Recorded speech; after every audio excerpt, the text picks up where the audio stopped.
दर्शकबिन यति बेला हामी ऊर्जा जलस्रोत तथा सिँचाइ मन्त्रीज्यूसँग छु।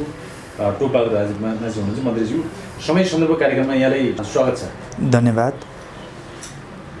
यहाँ सिँचाइ मन्त्री हुँदाखेरि कस्तो लागिरहेको छ अहिले चाहिँ समय सन्दर्भ? आज यहाँसम्म चाहिँ यो अहिले चाहिँ कार्यभार सम्हाली राख्नु भएको छ, मन्त्रालयको महत्त्वपूर्ण चाहिँ जिम्मेवारी सम्हाली राख्नु भएको छ, कस्तो अनुभूति भएको छ? देशको असाध्यै प्रतिकूल राजनीतिक अवस्थामा म यो ऊर्जा जलस्रोत तथा सिँचाइ मन्त्रालय सम्हालिरहेको छु। जस्तो कि यो नेपाल कम्युनिस्ट पार्टी नेकपाको सरकार बन्यो, जुन सरकार विगतको निर्वाचनमा अत्यधिक लोकप्रिय र अत्यधिक धेरै जनमत र जनादेश लिएर बनेको सरकार हो र यो सरकारले विकास र समृद्धिको मूल एजेन्डा बनाएर जो अगाडि बढिरहेको थियो, बीचमा पार्टीको विवादको कारणले जुन प्रकारको चाहिँ अब कोही सरकारमा बस्न पर्ने, कोही सडकमा जान पर्ने स्थिति आयो। बाध्यात्मक स्थितिमा प्रधानमन्त्रीलाई यो संसद विघटन गरेर निर्वाचन जाने पर्ने स्थिति आयो। यो कठिन र अप्ठ्यारो स्थितिमा निर्वाचन गराउनको लागि बनेको सरकार हो। अन्ततः फेरि सर्वोच्च अदालतले संसदलाई पुनर्स्थापना गरिदिइसकेपछि फेरि हामी अहिले भिन्न परिस्थितिमा छौँ र अहिले पनि पार्टीको र राजनीतिक परिस्थितिमा अझै पनि सङ्लिसकेको छैन।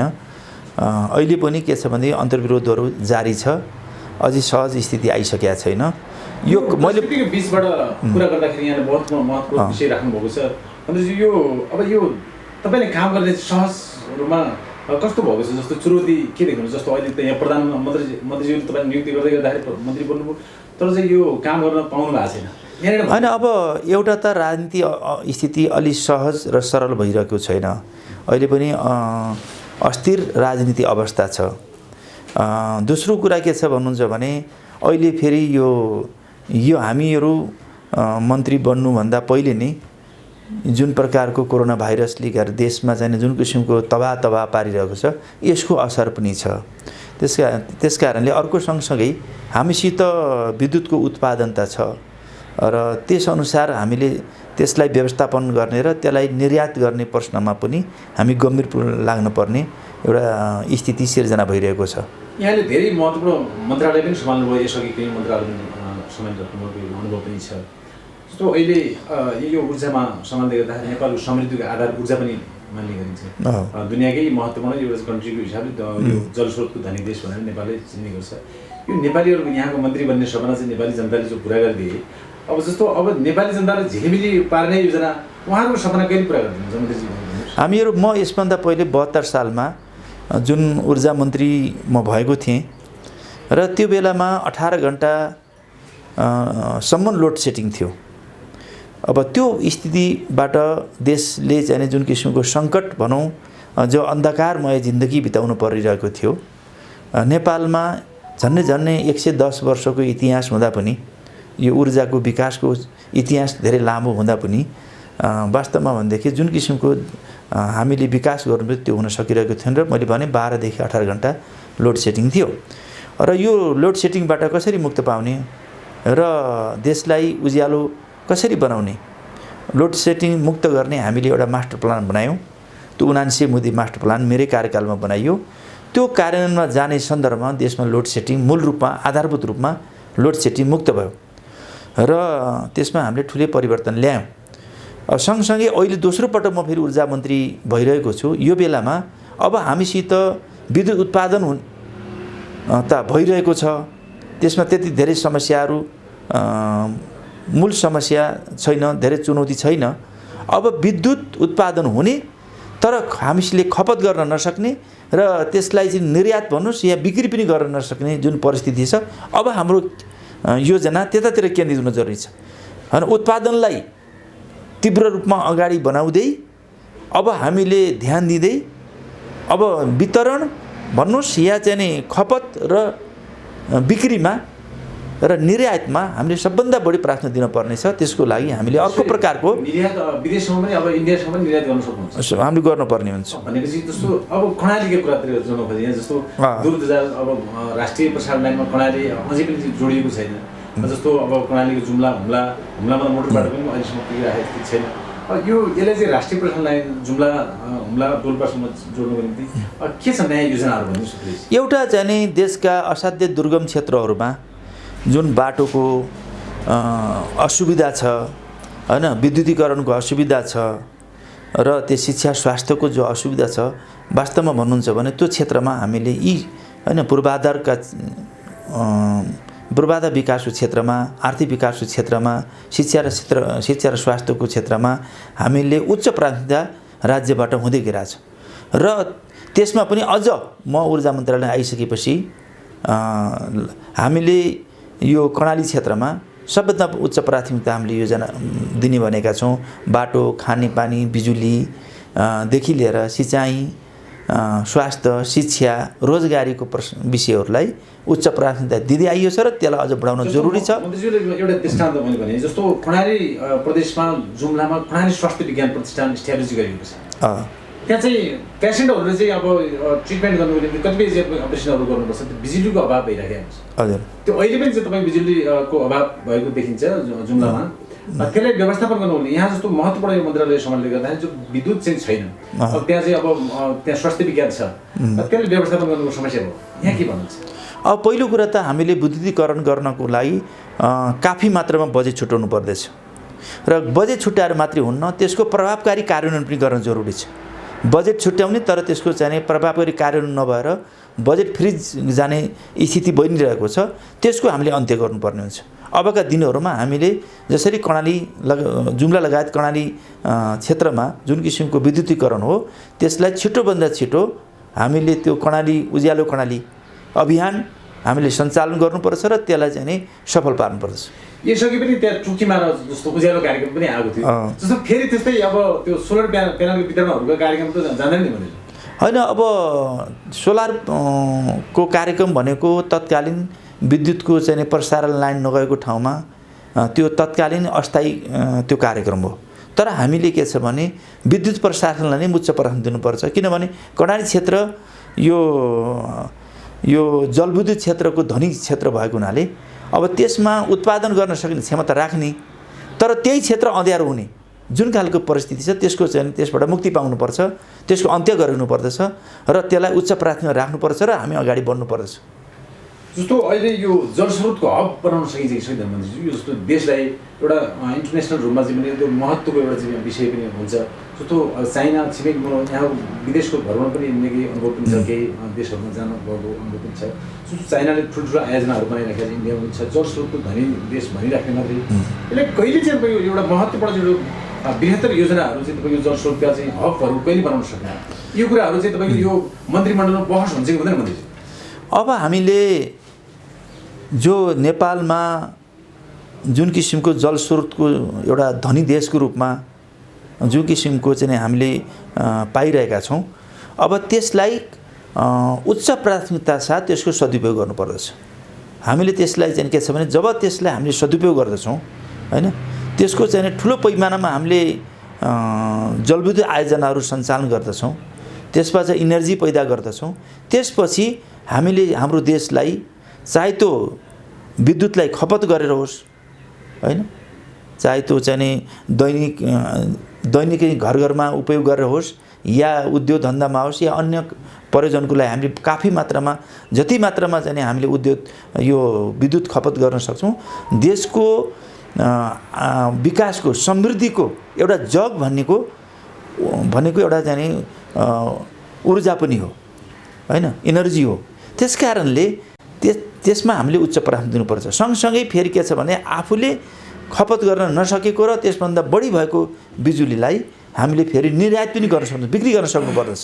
त्यसमा हामीले त्यसकारणले हामीले यो जलविद्युतलाई एउटा चाहिँ आम्दानीको ठुलो स्रोत पनि हामीले बनाउनु पर्दछ र देशलाई एउटा विद्युत खपत गर्ने र सँगसँगै बिक्री गरेर ठुलो चाहिने आर्थिक उन्नति समृद्धिको आधार मध्येको ठुलो आधार भनेको नेपालको लागि यो जलविद्युत हो र इनर्जी हो। अब यसो भनेपछि मन्त्रीज्यू जस्तो अब यो आन्तरिक लगानीको कुरा पनि जोड्न खोजेँ यहाँलाई, जस्तो जहिले पनि बाहिरी लगानीको कुरा इन्डियाको भर पर्ने चाइनाबाट विदेश अबको मुक्त गर्नुपर्ने स्थिति, जस्तो आन्तरिक लगानीबाट विद्युत ठुल्ठुला आयोजनाहरू किन नबनाउन सक्ने भन्ने चारैतिर जनताको एउटा चाहिँ कमेन्ट छ, मतलब त्यसले उहाँहरूको गुनासो छ। जस्तो अप्पर कर्णालीको कुराहरू भयो, अरुण थर्डको कुराहरू भयो, इन्डियाले नै सम्झौता गएको, यो कतिपय चाहिँ केही दलहरूले विरोध पनि गर्दै आएको छ। अब भनेपछि आन्तरिक लगानीको निम्ति वातावरण चाहिँ के तयार गर्न सकिँदैन मन्त्रीज्यू, के छ? हामीले दुवै एउटा चाहिँ नै विदेशी लगानीहरूलाई पनि हामीले भित्राउनु पर्छ, देशका प्राइभेट कम्पनीहरूलाई हैन व्यवसायीहरूलाई पनि हामीले प्राथमिकता दिनुपर्ने हुन्छ। सँगसँगै राज्यको तर्फबाट पनि हामीले विद्युत उत्पादन गर्नुपर्ने छ। त्यस्ता चाहिँ यो जलविद्युत आयोजनाहरूलाई राज्यले पनि निर्माण गर्नुपर्ने हुन्छ। त्यसको लागि ठुल्ठुला जस्तो तपाईँले अप्पर कर्णाली भन्नुभयो, कर्णाली चिसापानी भन्नुहोस्, वेस्ट सेतीका कुरा गर्नुहोस्, या चाहिँ नि बुढी गण्डकी कुरा गर्नुहोस्, या यतातिर हाम्रो पूर्वतिर हैन अरुण नदीमा हुने जति पनि छ, चाहे कोशी नदीका सम्पूर्ण रिभर बेसिनमा होस्, या चाहिँ नि गण्डकी बेसिनमा का रिभरहरूमा होस्, चाहे चाहिँ कर्णाली क्षेत्रमा होस्, हामीले के छ भने सबै कोशी गण्डकी र कर्णाली क्षेत्रका सबै चाहिँ रिभर बेसिनहरूमा हाम्रा जलविद्युतहरूलाई उच्च प्राथमिकता साथ हामीले चाहिँ निर्माण गर्नुपर्दछ र त्यसलाई चाहिँ हामीले चाहिँ उत्पादन गर्नुपर्दछ र त्यसलाई खपत गरेर त्यसलाई चाहिँ निर्यात गर्ने, त्यसलाई बिक्री गर्ने खालको वातावरण सिर्जना गर्नुपर्दछ।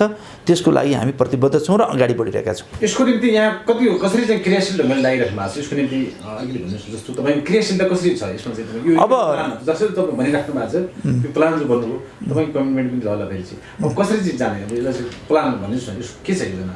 हामीले के छ भनेदेखि सबै नदीहरूमा जति उत्पादन हुने सम्भावनाहरू छन्, हामीले त्यसको सबै नदीहरूमा का चाहिने त्यो जलविद्युत आयोजनाहरूलाई उच्च प्राथमिकताका सञ्चालन, मैले भने नि ठुलादेखि साना प्रोजेक्टहरूलाई जलविद्युत आयोजनाहरूलाई हामीले सञ्चालनमा ल्याउने योजना छ।